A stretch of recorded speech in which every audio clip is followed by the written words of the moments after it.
Hi, Noland. How are you? Hello, good morning. Good morning. It's so nice to have you here. Thank you for doing this and for coming up and being brave enough to be recorded. Because when you do that, you help so many people who are going through that, through similar circumstances. A lot of us think that when we go through something that we're alone. But what I can tell you is that there's so many people who need the same kind of guidance. So it really helps to have this.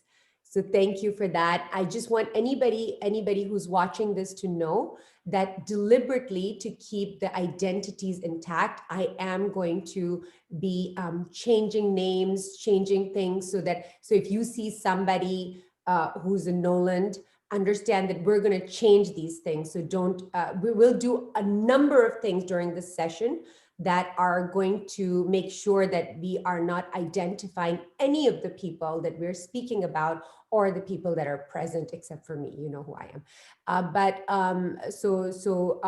Don't occupy yourself in trying to figure that out. Instead, please, take benefit from what's being said. So we have here Noland right now, and Noland, thank you for minding the time. I know we have a time zone difference. We are here today to talk about Noland's relationship. And Noland, if I were to ask you, what do you hope to achieve from this session today? What would you say that by the end of the session, what would you like should happen? What would you like to go away with? What would it be? I think the main thing I would like is to declutter my mind with live in the now, get all this clutter out of my mind and these growing suspicions, and just live in the now and be happier in this relationship. Yeah. Yeah. So, Nolan, absolutely. So I'm going to keep this in mind because, and this happens so much in relationships. And this is why relationship therapy is so important, because we can have everything in life, our health, our money, a beautiful circumstance. But when our relationship is not sound, there's something wrong with it. It almost pulls life force energy away from everything. Even the things you enjoy, you can't truly enjoy. Would you agree with that, Nolan? Definitely. Yeah. I would definitely agree with that. Yeah. I've had that experience too, so I will agree with that too. So let's see if we can't get you to some place of, decluttering and some clarity, some emotional and mental clarity, or the beginnings of it anyway, by the end of this session. So, Nolan, would you please do us the favor of explaining to us what's going on? And know very well, please, whoever is watching this, that Nolan will also be taking a lot of care, and we're going to be confusing you because we don't want you to know all of the people, the beautiful people that are involved in this. So, but Nolan, please tell us, what are you experiencing really? What's going on right now in your relationship? It's I'm in a relationship, a long distance relationship, with my fiance, Yeah. and it's a couple hour journey each time I come down. It's more or less a weekend relationship, and it's going on 4 years.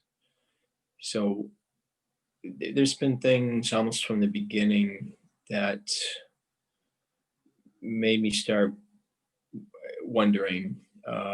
Some suspicions came up.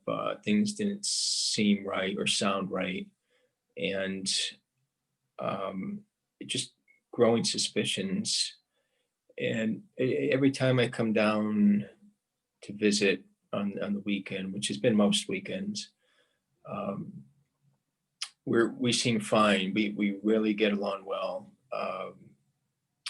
Your communication that I have with my fiance is so different from my past relationship, and I relish being able to talk freely with her, back and forth.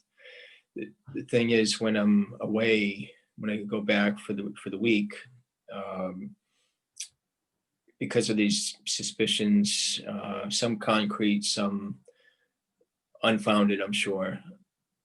Yeah.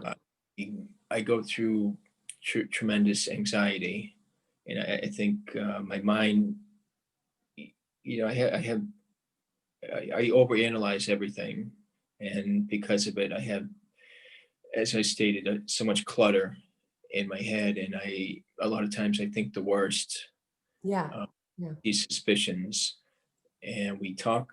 My fiance and I talk about it over and over, and I have, because of this, broken up a number of times, but I it's always me who ends up breaking up, and I honestly, I don't know which way to go. Like I said, when I'm with her, it feels right. It always feels right. It feels like this is going to be our lifelong. We'll be together. Yeah. Uh, Lifelong journey, I guess you could say. And she just seems right. We seem right together. So when I'm away, it's just a totally different story, and it's very hard for me to cope with not just the distance, but these thoughts in my head from things that have happened, lies. I mean, that's what it is. It's lies. It's deceitfulness. Uh, Yeah. that's what I'm going through. Yeah. And I think you were mentioning that you saw one of my videos in which I was speaking about probably lying or something. And what was it that made you feel like, you know what, I really, this is something that happens with me in my relationship. Well, for one, I'm not alone. I'm not crazy for these thoughts, but um, I know some of them are unfounded. I know they're not all founded, and I I got very good advice a couple of years ago when I mentioned a lot of these intuitive thoughts I had, these gut feelings, but just circulating in my head, I couldn't, I didn't know what to believe. I didn't know if I was overstretching these thoughts, these feelings. But when I discussed them with this person, they reaffirmed most everything I was thinking, and I came away from that thinking that wow, I maybe I really do need to listen to my gut more, my instincts, and that's what they said also. They said that Yeah. you have very good instincts. You should follow them. You should listen to them, Yeah. and that helped. But again, with the pattern we have in our relationship, it's it's very hard when I'm away during the week. Mm. Um, And so, first of all, I get the sense, Nolan, that this person who's in your life is really important to you. I get the sense that she's very special. she is. That's the hard thing. It's if I do break up, the main reasons I end up breaking up is because I don't want to put myself or her through this. Yeah. Because does the correlation between the mind and the gut is something I've learned throughout this relationship. Um, and it goes right to my gut, these thoughts, and um, it's an awful feeling, and I put myself through this constantly, and in turn I put her through it, Yeah. and Yeah. it's not fair for her either. And how many times in these 4 years have you broken up with her because of this sort of what you're describing? feels to me like the turmoil, it goes up, it gets into a peak, and then it just becomes too much, and when you can't take it anymore, you break up, Exactly. get back together. So how many times has that cycle happened already in 4 years? Over these 4 years, um, I would have to say, hmm, I, I'm guessing maybe 10. Oh wow, so It's it's been a it's lot. it's been a lot, and the thing, I mean, the main reason are the lies, and the video I had seen of you is why I wanted to do this, because the lies, when we talked about it, we found out it, it was like pulling teeth for one to get the truth out. But I knew instinctually that something wasn't right, and I've learned to pick up on that. And it was denial after denial on her part, and Okay. what it ended up being was she I still don't think she considers it lying. I think it's for my benefit, Yes, yes. and that's what I picked up on your video. That was one of the main points, that she did it for my benefit, to protect me Yeah, from thinking that there was something more possibly going on between someone at the gym or at work. yeah, basically And anywhere, yeah. So yeah, and I think that, what you're picking up on was something that I say to people, which is that, many times when we are lying to our partners, we're not, nobody's a bad person. Nobody wakes up in the morning and says, you know what I'm going to do today? I'm going to lie to my fiance. Nobody is diabolical. But the problem in infidelity happens is that it many times is premeditated, because you plan the lie and then you really work hard to keep it. So the confusion does happen. The person on the receiving end is like, you are deliberately lying. You know what lying is and what wasn't. So, but in that moment when you're caught up, you just want to save the relationship. You just want to, not hurt the other person. But ultimately, what it feels, what the truth is that you're not really doing that to protect the other party that you are cheating on. You're really doing it to protect yourself. And what I want you to know, Nolan, before I go on, and anybody who's listening, is that I want you to know that people don't do this consciously. They didn't wake up today and they were trained to do that. A lot of us did that as we were children, and there was little things like we ate the cookie and mom's gonna whatever, something like that. It starts from there, because many times people are not able to accept our truth. The only time somebody will lie is when people don't accept the truth. In the very, very beginning of my career, I used to work for a company who would provide services to people they were destitute. So we would provide services for children. I would do family therapy, and whenever lying would appear in children and teenagers, it would always appear in circumstances where adults couldn't take their truth. So we apply that here. That is our truth too. So I don't really know that many of us are able to hear the truth either. A lot of us who are requesting the truth, I don't really know if they're able to hear the truth also. What would you say to that, Nolan? as far as her doing this Yeah. unintentionally, and just I my belief is that it's a just a mechanism to well, to not to get into conflict, I guess, with Yeah. me, to keep a peaceful um relationship without suspicions. But it's worked in reverse for me, because what it's done is it's made me grow suspicious about everything, and I question everything. And I know it's not healthy, Yeah. and it's why I've walked away so many times. But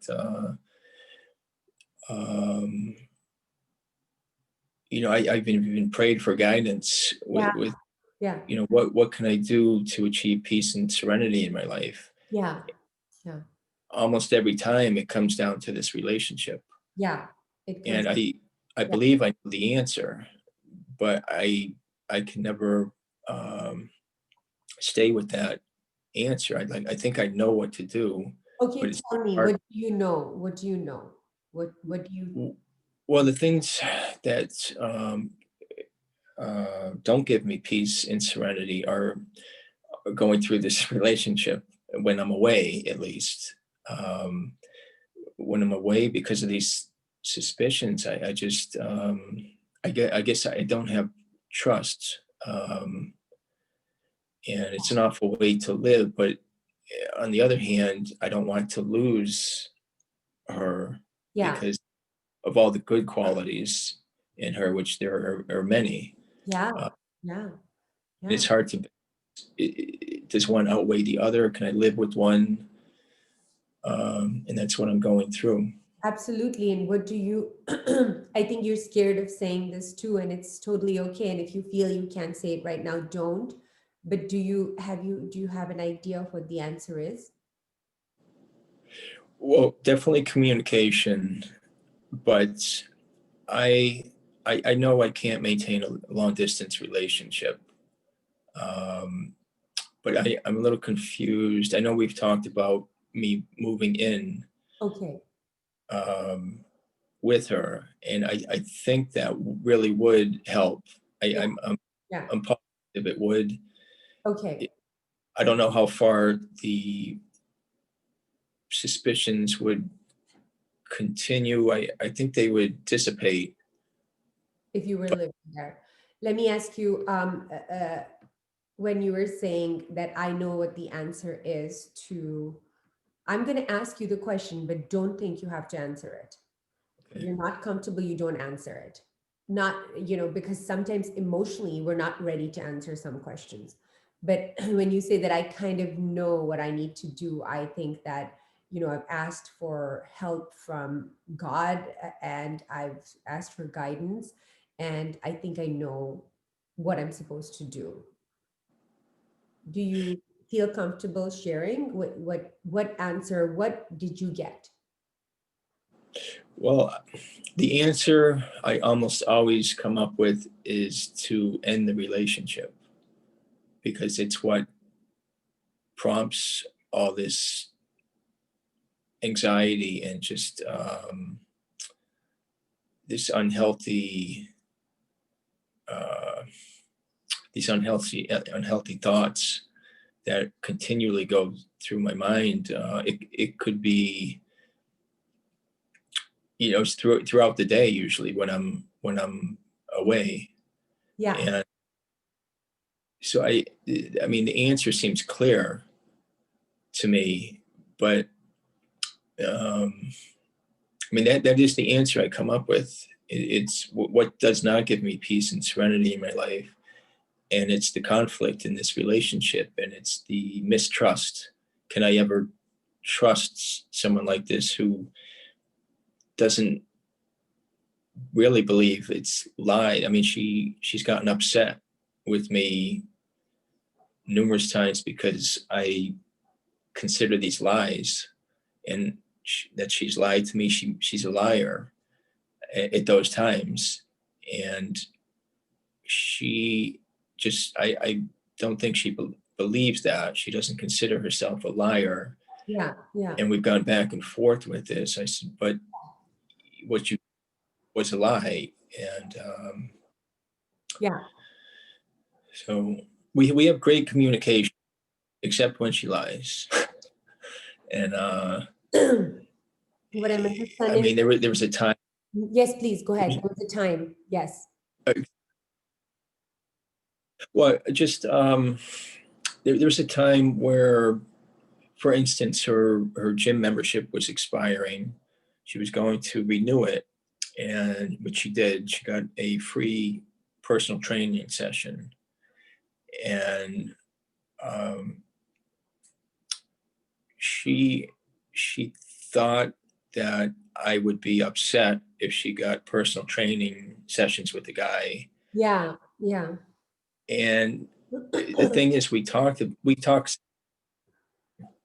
and even though we talked about everything, like, if you get in your personal training session, there's nothing wrong with that. Um, I think she was always afraid of my reaction. I Yeah. think it always involves guys, and so this particular this personal trainer, she ended up. I found out later, buying 5 sessions, and she lied about them. Yeah. She lied about Yeah. going to these sessions. One time we FaceTime. We don't often, and we were just talking, and I asked if just everything. Hey, did you go to the gym today? What did you do? Did you talk to your mother? Just the usual. She Yeah. said, no, I didn't go to the gym. I went to a furniture store, I think it was, to look for furniture. Meanwhile, we're talking, and it hit me that she had her gym clothes on. And she must have realized that. She did realize that. And she put the phone down and started to, I could see, take her gym clothes off Yeah. and Yeah. getting something else. And it took a long time to go through that whole Uh, spiel it's very, of the truth. And like, why would you lie about going to a personal trainer? But that's that's what it became. And it was just one of those, another incident of like being deceitful about something really minute, something stupid. yeah. When in my mind, why would you lie about something like that? So, Mm. And so, as you say this to me, Nolan, I can also see that this is also painful for her, that she's having to, you both are compromised in how deal with each other because, like she's thinking and overthinking too, just like you are. And when you say that, look, I know that I have to end the relationship, I can tell you one thing, that you cannot do the same things and expect a different result. And what you're really describing to me, and I think early on you even mentioned that you are feeling like it's a cycle, that it repeats itself because it keeps showing up in this way. Is that that's right? correct. Yeah. Yeah. Yes. After a few revolutions of going in the cycle, it starts to feel very abusive. Now, I'm not saying that your person is abusing you or you're doing. I'm using the word because the process starts to feel abusive. It takes a toll on you. It takes a toll on her, on you, on the relationship, on your entire life force energy, right? It just Yes. becomes like, here we are again. So even though you're getting this answer from that place, it seems like you do pray. It seems like you know how to connect to that inner space inside you. People get to that space a million different ways. Some people are connected to God, others are not. But however, it seems like you in particular have gotten to that space where you have not a knowing as in up here, the cognitive, but a knowing from inside that I should leave, that I should end this. However, you have tried many times and it hasn't worked. I'm right about that, right? You just mentioned about 10 times in four Yes. Yep. years. Right. So we cannot keep doing the same things. And so my request would be so please, I always tell myself and I tell everyone to be a spiritual, a psychological, a life scientist, and almost study your pattern. And the reason you want to study your pattern is not because you're trying to write a book or solve a huge problem, but you're trying to get ahead of it. So you can prevent the fire instead of always being like, being the one who's putting out, or just being like this So what's happening whenever we see, when I see, when you see a cycle repeat, a pattern repeat in you, we know that there is some programming that is within us that keeps moving us along. We're sometimes even watching ourselves go along and say, why am I doing this? So what the way to break that is to study it, is to stay ahead of it, and to, when you're in the cycle in any stage you can be in, just do it differently. And how do you know different could be left, different could be right? Which different is the different that you should do? And I can guide you in that. But certainly the answer would not once again be to break up right now, only because you've broken up many times and it hasn't worked. Yes, and something you had mentioned, it does take a toll on her also. She feels like she's on pins and needles. Yeah, And what so I do take that into account, and I try to see my side, yeah. her side of So, it. so you tell me, in that state of her being on pins and needles.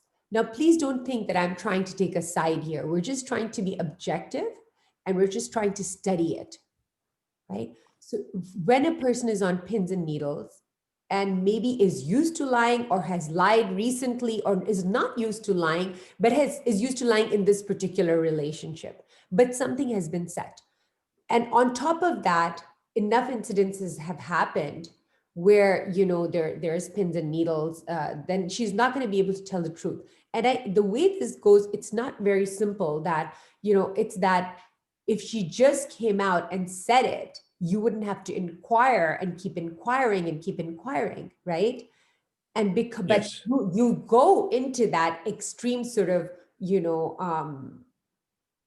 questioning because she's holding back. So do you see how there's a dovetail pattern?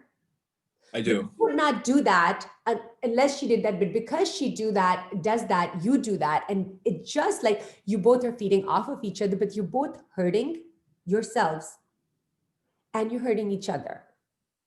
But there's something there, there's a love there.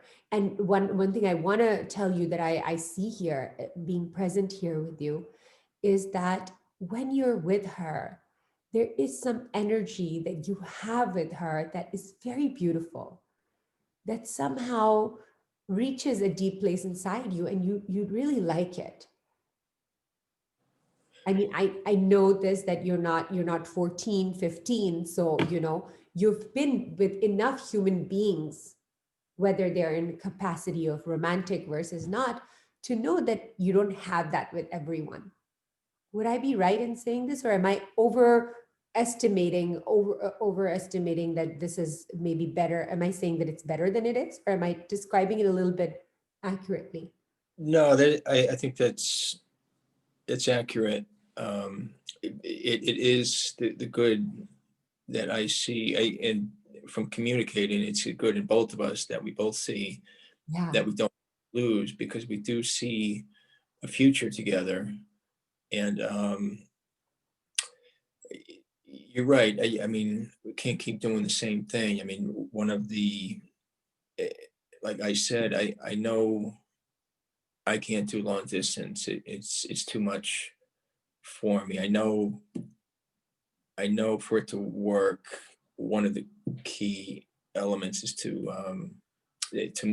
move in, and it would involve me, at least for a couple more years, of driving to work about an hour and 40 minutes each Wow. way. Wow. So Noland, I didn't think that that was the solution I was giving you, really. May I recommend a few things, if you don't mind? I want to I want to present them for your view, and I want to see what you think. You are the master, the owner. You have no one in this world knows what is right for you other than you. But which you are we talking about? Are we talking about the you that is anxious, who is irritated, who's suspicious, who's jealous? Are we talking about that you that knows always that you're safe? That's the one that I'm talking about. And what I want, my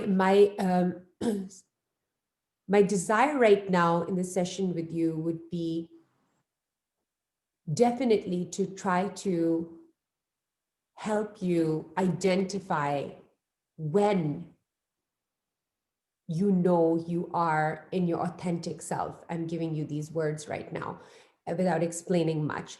And so I want to describe that to you. And then I want to make my suggestions. And then I want to sit back and see what you feel is right for you, because that's always the right thing.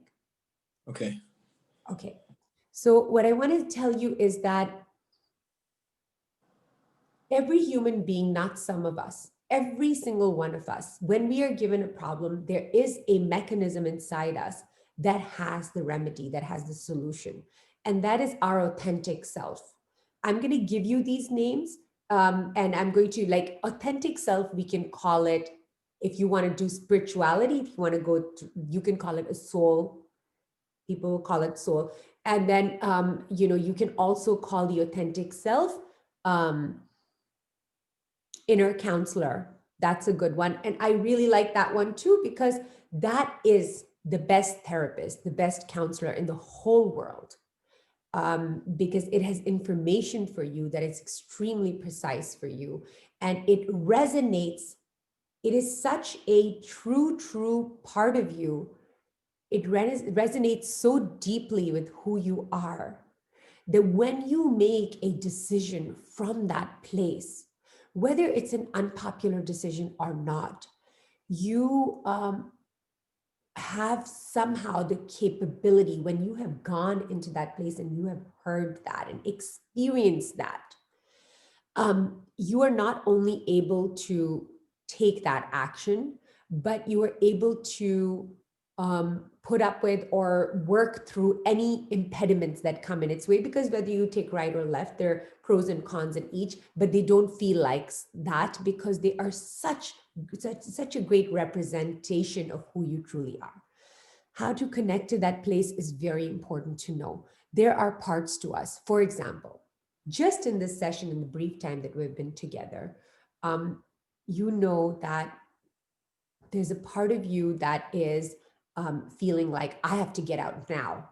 There's a part of you that's saying, I should move in and be with her more. There's a part of you that's saying, I really love her. There's something special about this person. There's a part of you that's saying, I'm slowly dying in here. I don't know who I am anymore. That kind of a thing. So there are all these parts. They're all alive. They all have relevance, and they all are, my God, I don't know where my words are, but they're all true. You feel them, they're a part of you, and you can't, it's not about, so when we are feeling, when you asked me in the beginning of the session that what I would like from this session is that I would like to get out of this constant turmoil where I'm constantly bombarded with so much, that I would like some clarity of mind and some peace in my heart. Is that somewhat what you said, right? Yes, exactly.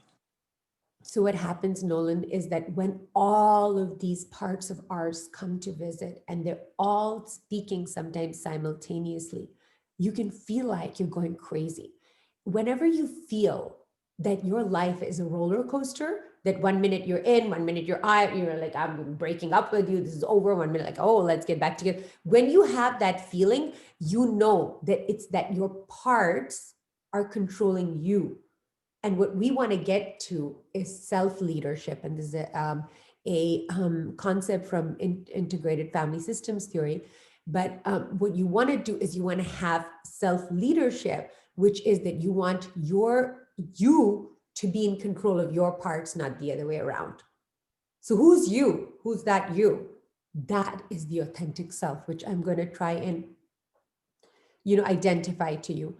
Now, if I go into much more detail, this is going to become a teaching session or whatever. If you want me to tell you, it would be good if you had like a piece of paper or something, but I can go through it real fast with you. Would you like to go? Let me ask you, do you want me to tell you the longer version of the difference between authentic self and your parts? Or do you want me to give you the quick guide? Well, why don't we start with the quick? Okay, let's start with a quick. That's always the best, because that might just be enough. The quickest way to know that you are not in your authentic self is that there is an urgency. Hurry up, do it now. You got to call her now, check this, check that, check. You know what I'm saying? Do. So please, like, if you have a piece of paper, start writing this down too. But if you don't remember it, and then when I put it up, you can watch this again. Okay. That's one thing. There is a need. I'm not saying a desire. I'm not saying a want. I'm saying a need. Like, I'm gonna die if I don't get this information. There is a need for information because there is an underlying thing, underlying almost message that if I don't get this information, that I'm gonna die. Like, it's that extreme. It's that childish, right? So our parts that are not authentic self, they are all set in our childhood. And so if you ever have children, a little girl will say, Mom, Julia didn't invite me to her birthday party. Everybody's going to hate me. I'll have no friends. I'm going to die alone. You know how kids think in that sort of all or nothing crazy Yes. thinking? We as very mature adults who are running the world, who are so capable, really, really look into sometimes those ruminations. You said that, right? You said these thoughts keep coming, these thoughts keep Yes. that rumination. If you truly listen to them, they will show you that they speak like this, that if I don't see what's on that phone, if I don't know what she was doing, I'm gonna die. Like, I'm never always gonna be alone. I'm gonna get hurt. Like, it's not gonna make sense because it's children. They are not coming up. These things are not coming up for us to demean them, for us to say, you're destroying my life, you little parts, go away, die. No, they are coming up just like children so that we can love them, and that's how you heal them. Okay. So when they become inconvenient, you and I, Nolan, we push them away. We're like, no, I'm not going to look at them. When you push them away, you have only temporarily done so. They're going to come back sometimes much more creative. This part is our ego too. I don't want to give you too many words because it gets confusing. And before we leave in this very, very brief session, I want to arm you with these tools where you can just work with this. Like that, I mean, if we had a longer session, I could explain this a lot to you, but really these parts that are your fear, that are your jealousy, that are your anger. Yes, we think that they're bad. But they are coming up not so we can obey them and ride their bus. Because if you let the children ride this bus, it's going to end up in a tree. And that's how we feel. We do feel like we've crashed so many times when we ride that. They're coming here for healing and resolution. Resolution. Healing is the application of love to the parts inside us that hurt. This is a definition by Ron and Mary Helnick that I have, doctors Ron and Mary Helnick. And it is about looking into them with love, not ignoring them, hearing them out, even feeling them.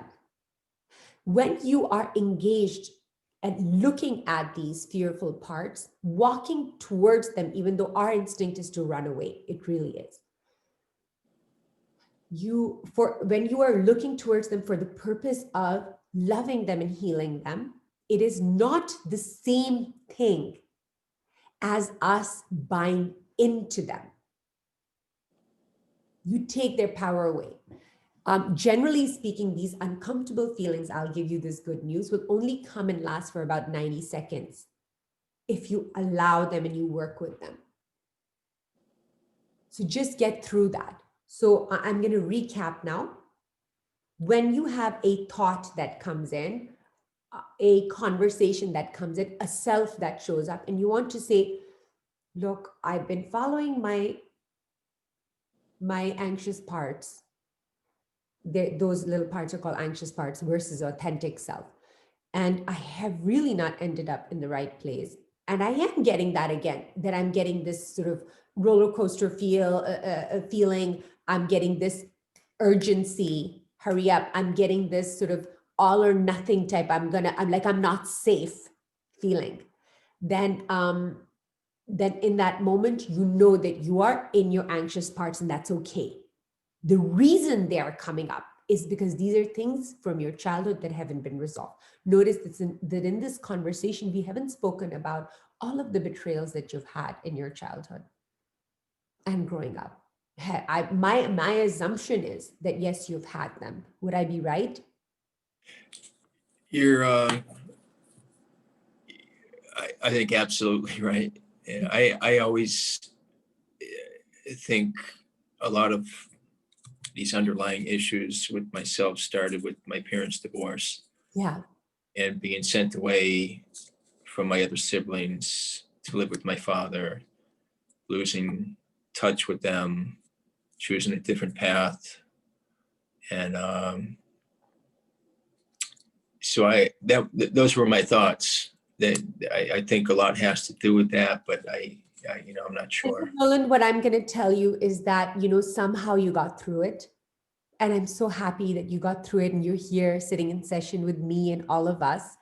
And when we are children, we neither have the resources nor the independence nor the tools to be able to heal these parts of us. When we have relationships, this is what I'm telling you, you and I will always attract that person who's going to make those things that we experienced in our past come here in our present so that now we can deal with it. It is a messed up thing. I'm sorry, it doesn't go away. In fact, you will keep on finding people and situations, sometimes in romantic situations, sometimes in non-romantic relationships, until you heal this part, and it's called the pain cycle. So it's yours, and your fiance is bringing that up in you so that you can deal with it. This part is very harsh to hear because it almost sounds like I'm blaming you. It almost sounds like I'm saying you're creating this. It's none of that. And don't occupy yourself in the work of figuring out who's done it. Understand that this is not against you and it's for you. And it is, I'm telling you that even though it's hard to hear, ultimately taking that responsibility is freedom. Because I always want, Noland, the keys to my cage to be in my hands. Maybe I need to sit in the cage a little bit longer because I'm trying to collect myself, but I want to be able to get out when I want to get out, the way I want to get out. Are you following me? Yes. How are you feeling right now as I'm speaking about all this? Yeah, there's a lot going through my mind right now. I think I was trying to um, grasp what I feel, with the parents' divorce and Um, issues arising through my adulthood. Um, it, I think my mind was just going a little bit. yeah, yeah, yeah. Can you be so loving and gentle with yourself when you find yourself hurt, abandoned, and maybe in a way cheated? Can you be so loving with yourself? Our biggest problem is that we think that if we just change this person who's right in front of us or this situation right in front of us, then we're going to feel good. And now we're going to feel good. And now we're going to feel good. All of this work is to be done within you. I know that this is not the answer you were here to get, but this is the thorough and complete answer. What my hope is that try getting, waiting for this session, arranging this form with me. Your desire was to look at this situation and try to resolve it for the last time, to get out of a pattern that has been difficult for you and those you love. That's correct.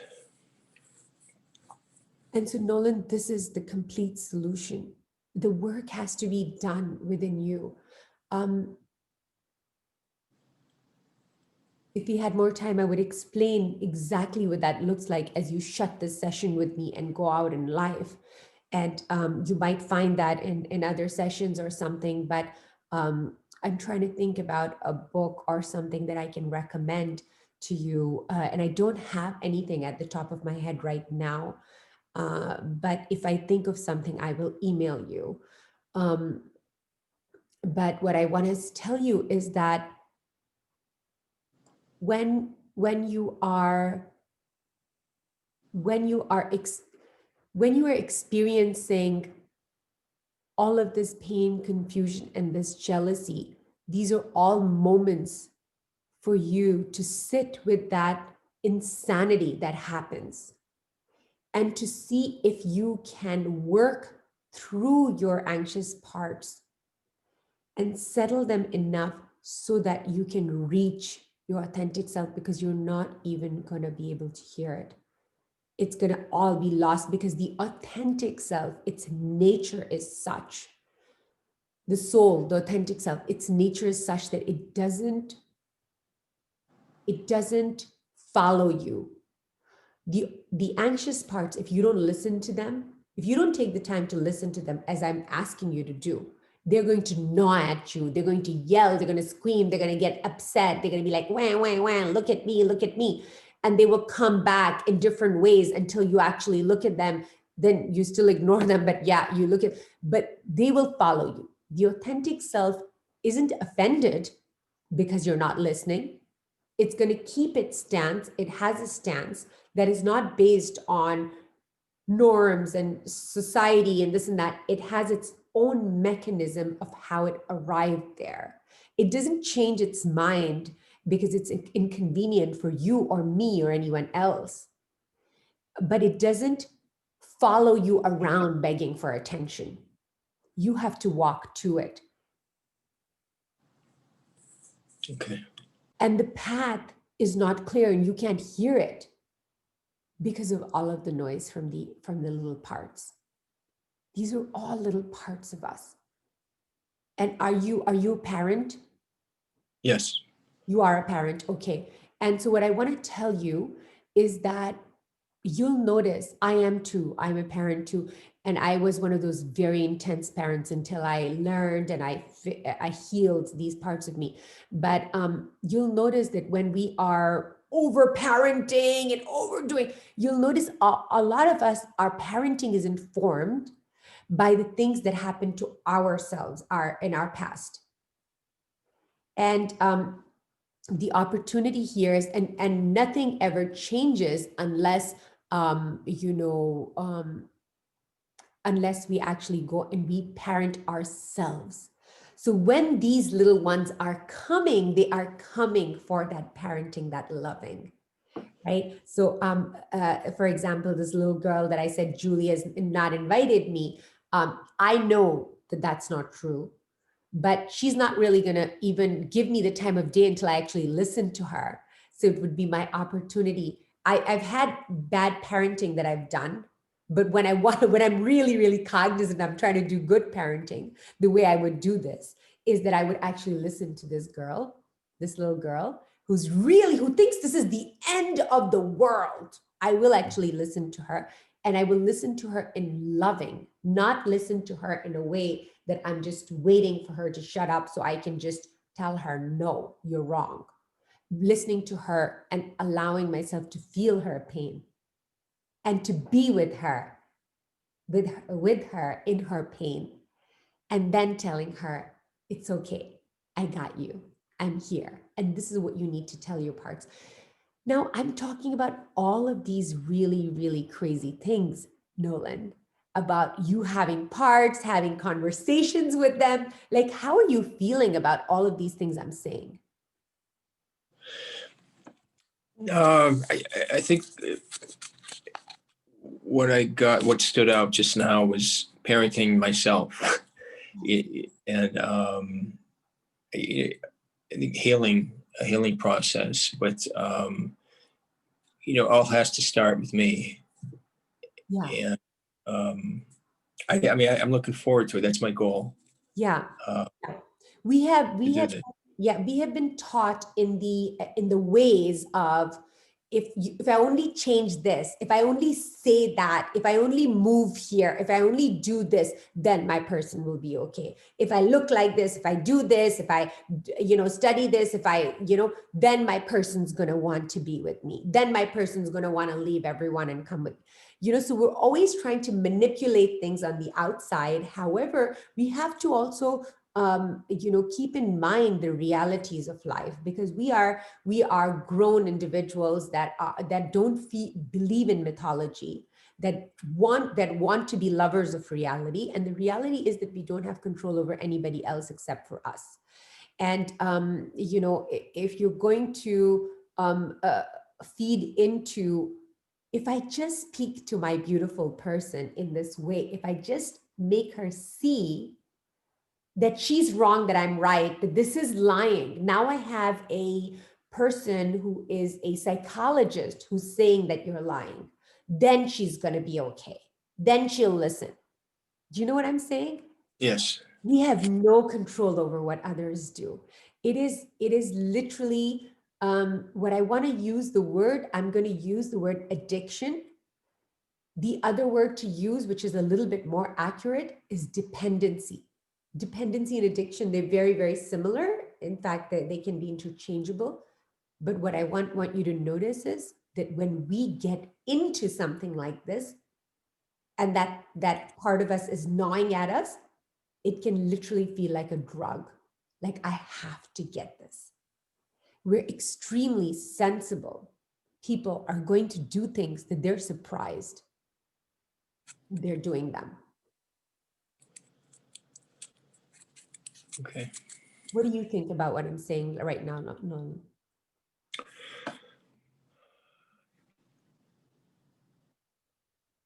I'm thinking about, I know I do have that in me, as far as, I think when I said, I know the only way it can work is for me to move, or for this and that. I, I think from listening to you, that is the outer spectrum. That's the outer. It's got to be more an inner. Yeah. Yeah. Inner. Yeah. So I have given you the differences on how to recognize which part of you is speaking, because the part of you that is the authentic self does have the best information for you. But just because it has the best information for you, and because I feel that even without knowing the differences, Noland, you were able to connect to that authentic self and you do have an answer. Now I'm going to come to the second part. You are not going to be able to do that until you actually have a good relationship with yourself. So one part of that was a good relationship with a friend would be that when the friend is talking to you, you listen to them. Once in a while, you're not going to listen to them, but every time they speak, if you just deny them, push them away, it's not a friendship, right? And so we talked about that, how do you, when those parts of yours are speaking, how do you love them? Because self-love is the loving of, yes, those beautiful divine parts of us that are so wonderful. It is that. And that is the task too. Sometimes we don't love those beautiful parts of us enough. And that is definitely the task. But the bigger task at hand is to love those parts of us that are inconvenient, that we have many times deemed as bad. And that whole thing is self-love, loving them both, honoring them both, revering them both, embracing them both. So now the end of this, at the end of this, how are you feeling? Okay, should I speak on? No, I'm feeling good. I that inner voice that you speak of, I do have that in me, Yeah. and I do know what I have to do. For the most part, I do. I just have to come to terms. I have to come up with a way to listen Yeah. and Yeah. follow through. Following was big for me. And that's where I'm going to take you. So you just said that I know what I have to do. The only thing is I can't follow through. The thing is that this person is serving a need in you, and it's not a great idea to take something from you that is such a, almost like imagine a brick wall, and we take this very important brick in, I mean, she's serving an important purpose. So when we take something away, we want to replace it with something. So this person, she fills some need for you. It's a need probably of validation, of company, of, most likely, love, a way to express love, to feel love, a way. I know that you said that I love the communication. I can see that communication is very important to you. Yes. So those are the things that you have to give yourself. Literally make a list of the things that you need from your partner, including make a list of everything that you need from your partner that she doesn't do. She's not honest with me. That's a big one, right?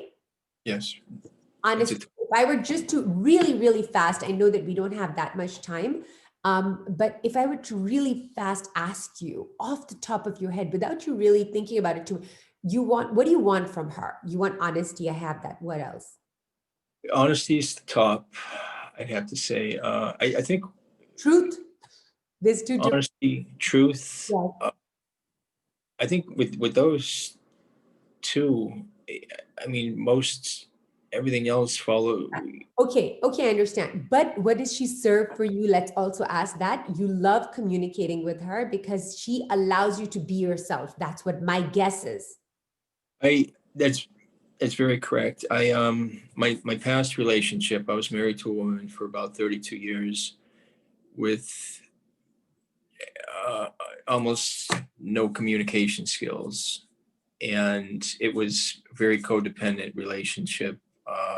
Yeah, yeah, And so with this relationship I've been in, uh, almost from the beginning, I noticed it was so different communicative yeah, ways. I really did. It was something new for me, and it's what I always wanted. yeah. And so, So, what I wanted, so communication is very, and I think connection and communication go hand in hand, because if you can communicate well, that you can connect, and when you can connect, they both are necessary. They go together. And I feel that when you say, I go to her, I feel like this, I know that there's this connection that you love too. But what I want you to notice is that, you know, um, I don't think that she's always able to be herself with you. I'd agree with that. And I don't think that she's always able to say what she wants with you. Yes, It might be that, she really cares for you. My guess is that she really does care for you and she wants you to be in a relationship with her. Because 10 times you've broken up, she agrees to this relationship back, and she's doing things to compromise herself to keep the relationship going.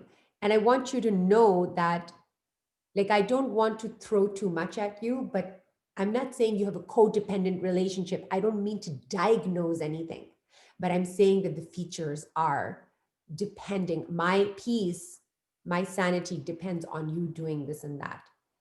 That kind of, I don't want to get into that too much because that's an entire few sessions. But what I want you to know is that this is going to keep happening, Nolan.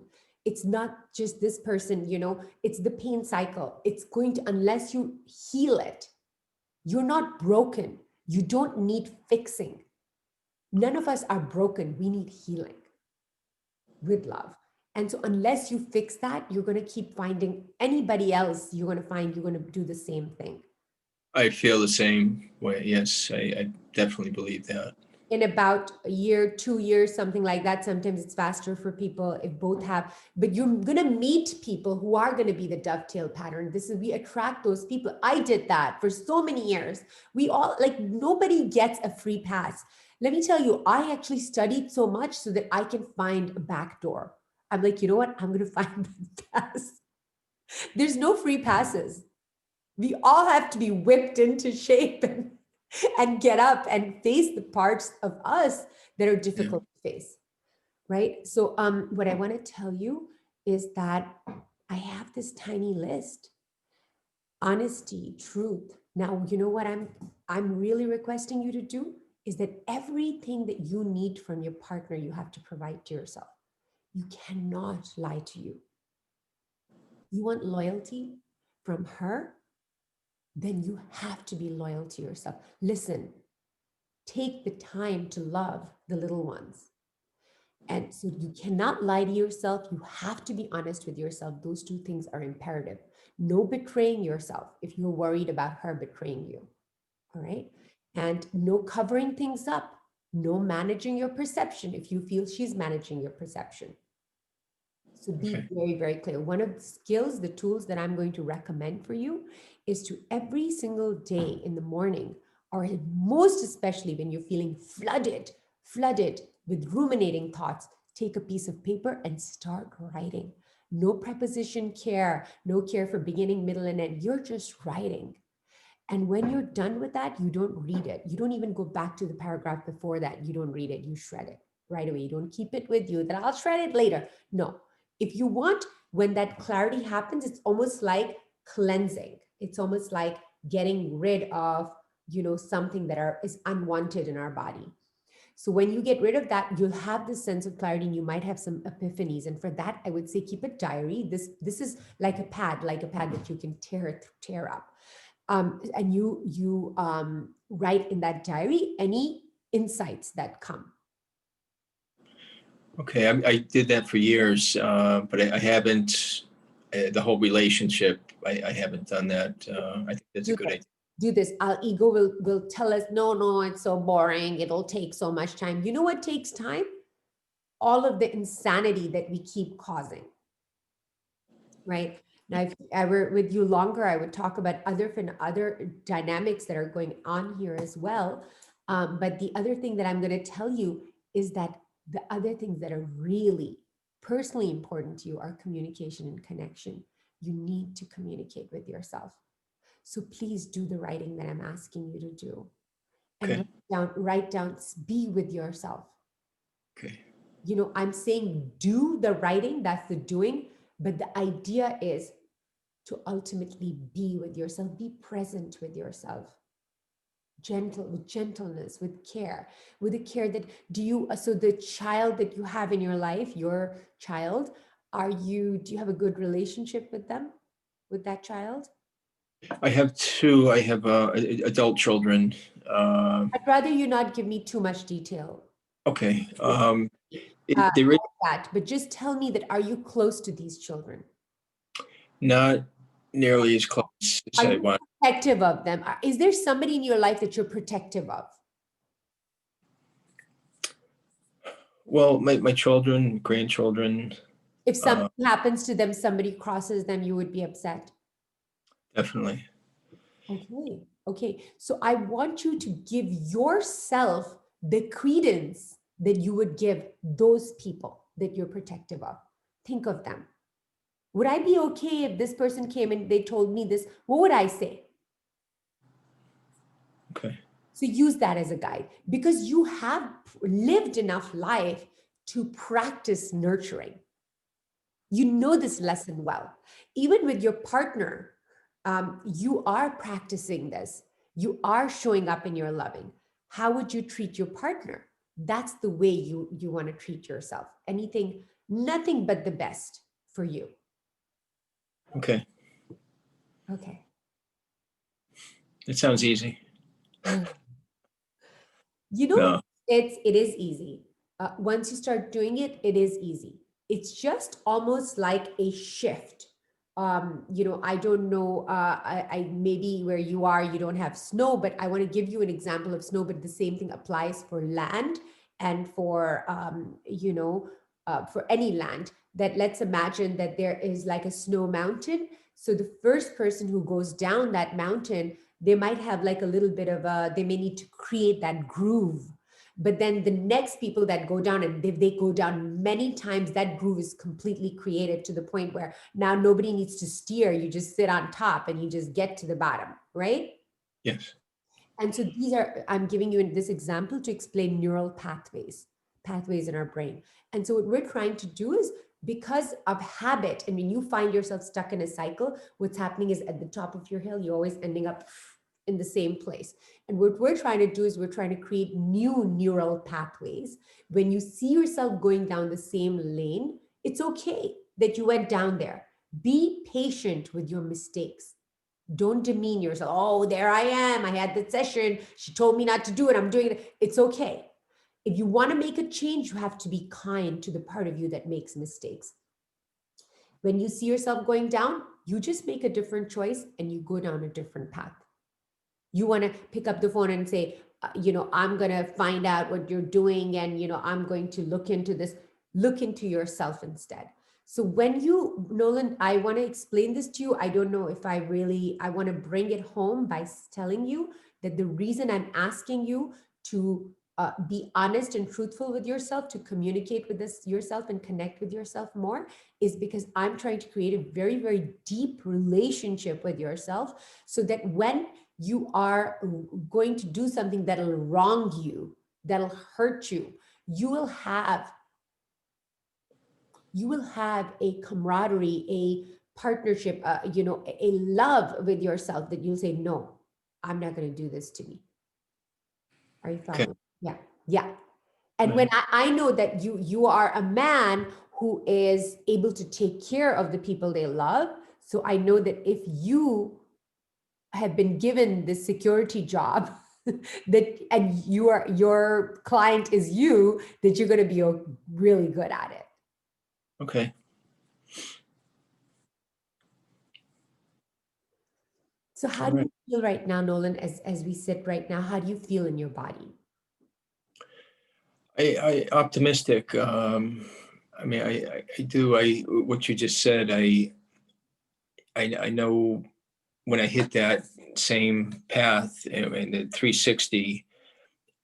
I know I can't keep doing the same things. I know my mindset. I mean, it has to either, I think, go one way or the other. If I can't accept what has happened, then that's one thing. But if I want to continue this, which I do, I can't keep doing the same thing. Like you're saying, for me, I have to learn to trust. Yeah. And Okay. The trust, let me really quickly go on that. Trust is only with yourself. The only thing I remember, I was in class, and my professor, we were asking about trust, and understand that for my purposes, I really need a good answer to this. And somebody asked the question about, what about trust? And the professor said that the only thing you can trust people to do is that you can trust them to do whatever they want. And I was like, that's a horrible answer. That is terrible. People are going to freak out if I say this to them. And it is like a little bit freaky. The truth is that trust comes from within us. It's almost like, and this is Doctors Ron and Mary Helnick who guided me in this place, where trust is, it's almost like entrusting yourself with yourself. I trust. I don't know what's going to happen to me. I don't know what life is going to bring to me. I can't know that. I know from living enough that I can't know that. But I trust that whatever happens, whatever I do, I don't do, I am not, that I am going to be with myself. I'm going to love myself, and I will be with myself. That's the trust, that I'm going to be okay. okay. So my guidance, I don't know if I've been very clear, but I'm a very, very blatantly clear person. So I want to make sure that you understand me. My thing would be, the only time I would say that you should get up and you should leave like right away is when you cannot take it anymore. Don't push yourself further. Everybody has a limit. No one knows that limit. But when you hit that wall and you can't take it anymore, you go, you leave, you take care of yourself. But what I'm saying is that you can use this relationship. If you find it within yourself, you can use this relationship to heal yourself in places and to get stronger. Right? Okay. I don't know why this crazy image is coming to me right now. that I've created right now as we're speaking, that if I'm at the bottom of a well and I'm stuck there like a POW or something, I I maybe don't have enough muscle now to climb back up. What I need to do, I don't know, this example is totally not working because how am I going to do that? But the thing is that what I need to do at the bottom of that well, if I want to climb out, is that I need to do whatever I can to get that muscle, that energy, that strength to come out.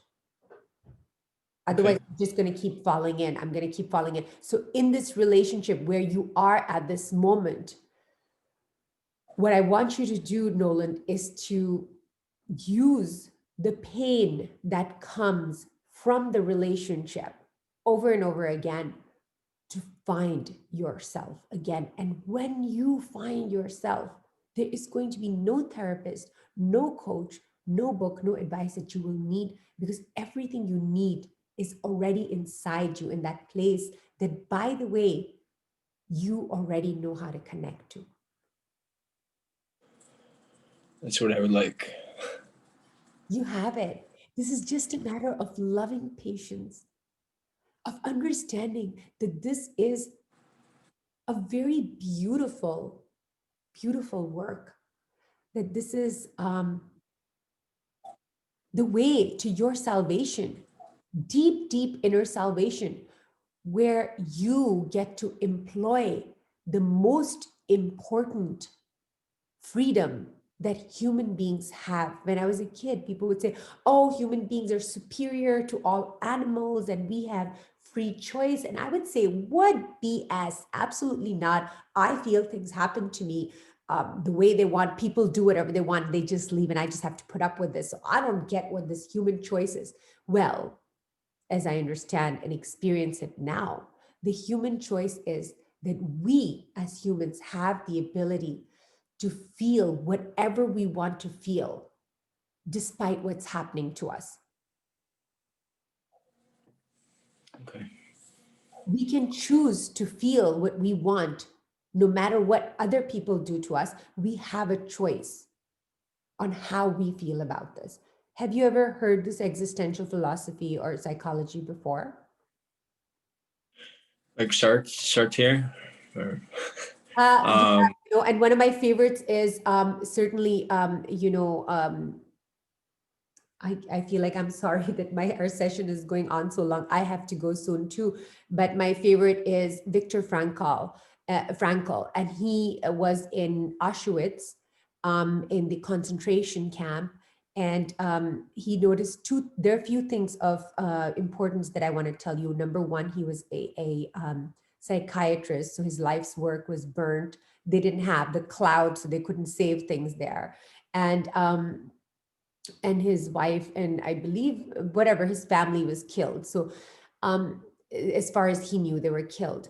And he said that when he came in, he said, well, all the brawny men are going to last longer. But what he noticed is that the people who last longer are the ones who are able to self-regulate their emotions. They are the ones that last longer, that are able to keep their head about it. Then there's a scene in the book where he's standing in the snow and corporal punishment isn't enough and they want to psychologically do something nasty. So the soldiers ask these prisoners to take their clothes off and to work in the snow. And as he's working, one of the soldiers notices this very thin piece of wedding band that somehow got missed, and he asks him to take it off. And so as he's taking this wedding band off, he has this beautiful epiphany, and he says to himself that they can take away whatever they want from me, but they can never take away my right on how I choose to feel about what's happening to me. And in that moment of grace, he forgives the soldier. So when I'm reading this book, I'm very offended. I don't want the soldier to be forgiven. I'm like, no, what is happening here? But as I read on, I begin to understand that in this action within himself, this is a working that is not visible from the exterior truly. He has freed himself And as we know about the psychology of the people who were soldiers and stuff, that how trapped they were in themselves. But he is able to free himself completely in that moment of grace. So I mean, thank God none of us are going through any of that, and hopefully we'll never. But we have the ability to free ourselves. What do you think about all that I'm saying, Nolan? Well, again, it gives me an optimistic feeling that I do know I have this in me from experience. It's just I know it's going to take work, but I think I'm ahead of the game Yes. knowing that, and I know it has to come from me. It has I think I have to believe in.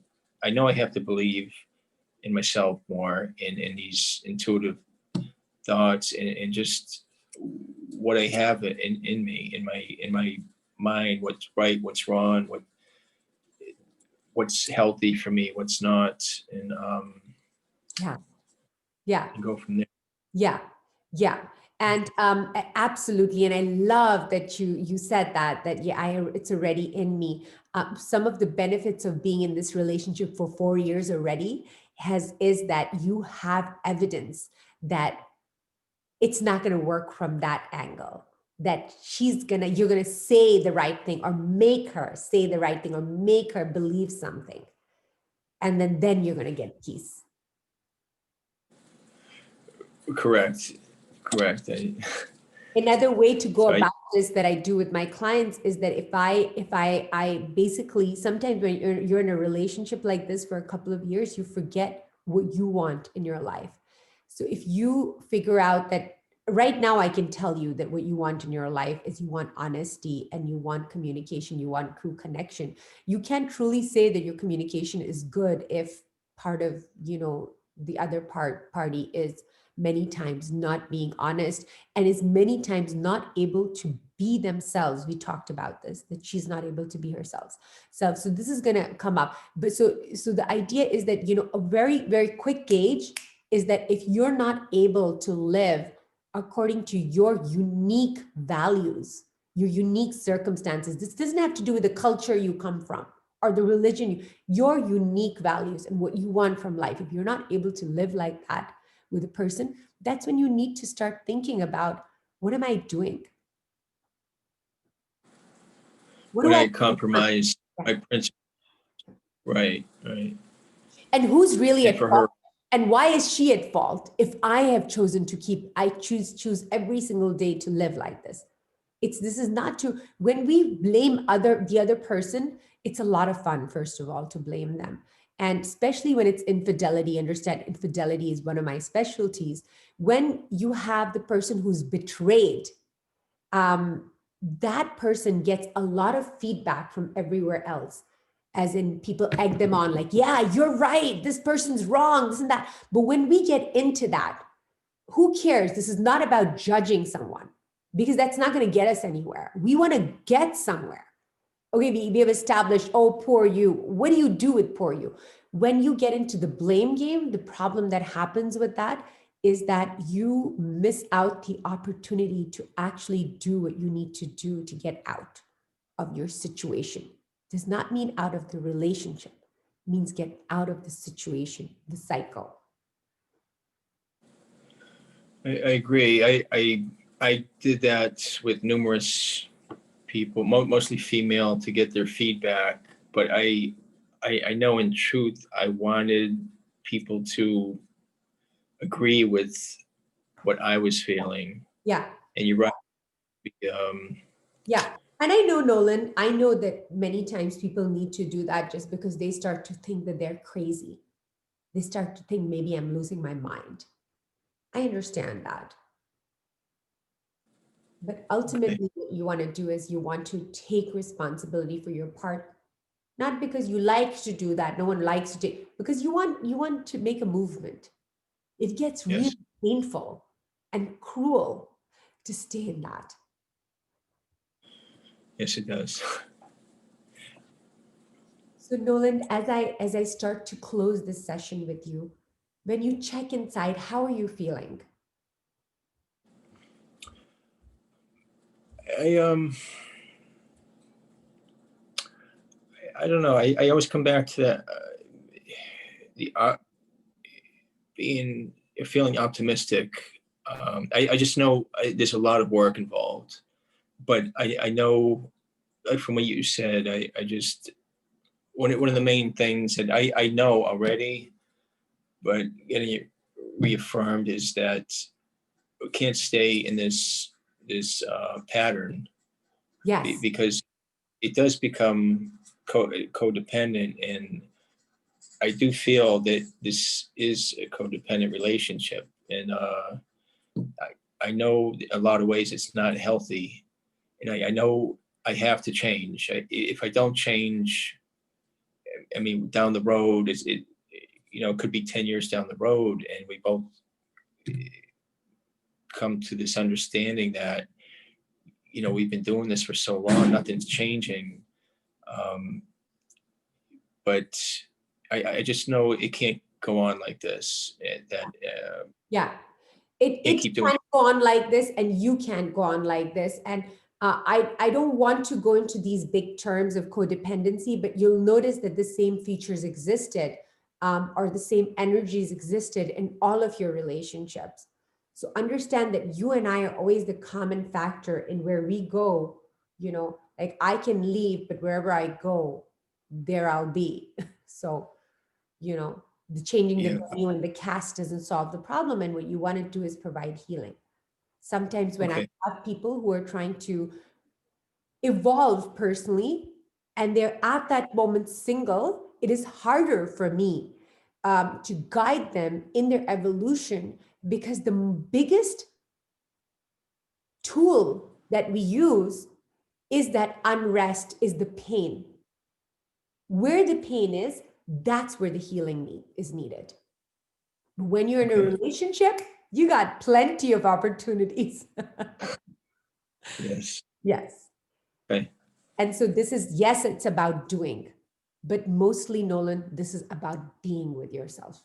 You do have to do the writing, the task of, bringing yourself back, the task of watching yourself as you're going through it like a scientist.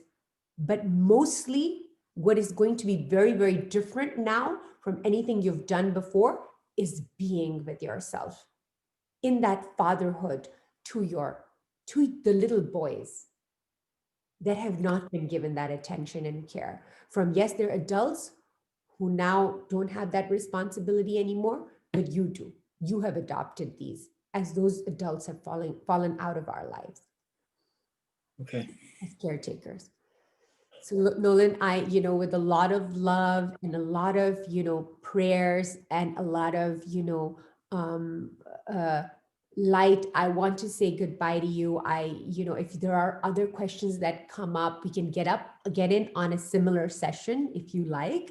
And you can ask me questions via email as well. And I hope that everybody who was listening was able to benefit. And I want to say, Nolan, thank you so much for volunteering for this. And I hope that every single person who hears this sends a prayer to Nolan. And also anybody who gets benefit from that, sends him a blessing this way, that he was able to, benefit so many people. That's very nice of you to say. I'm so happy we were able to do this, and I thank you for the opportunity. And I hope anyone listening got the same benefits and help that I got when I initially listened to your first video. This was very helpful for me, and hopefully for others too. So thank you very much. My pleasure. Thank you, Nolan. Goodbye. Thank you. Bye bye.